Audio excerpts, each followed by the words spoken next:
Hello, my name is Helen Parr. I teach in the International Relations programme.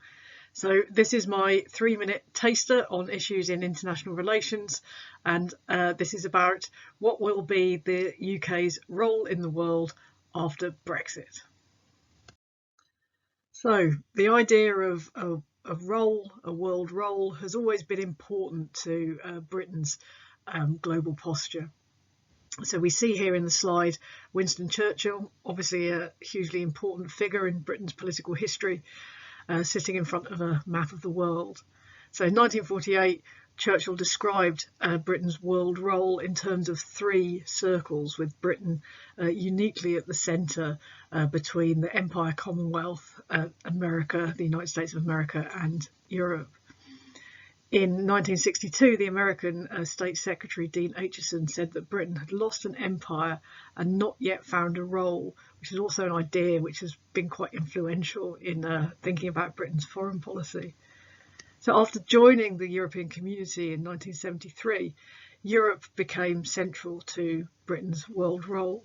Now, that was not because the British then saw themselves as an exclusively European power, because they didn't really. They always saw themselves as a global power, and particularly as a power closely aligned to the United States.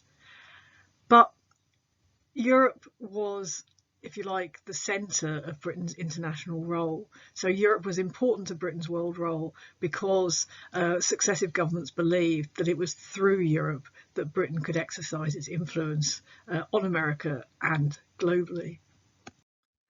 So much of this is going to change, and as yet we don't really know how, particularly against the backdrop of a very rapidly changing global political system.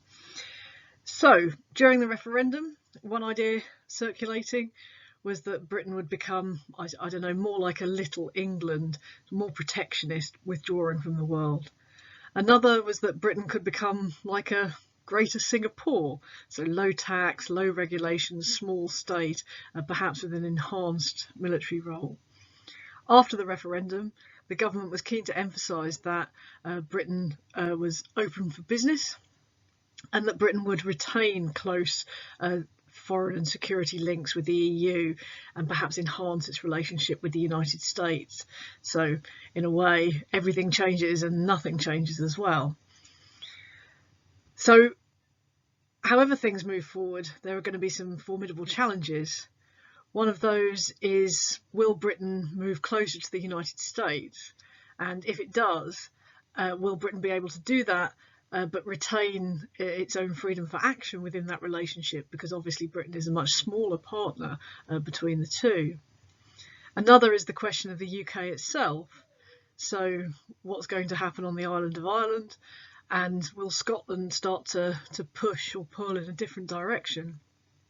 And another one, enhanced since the coronavirus crisis broke, is what will be Britain's future relationship with China.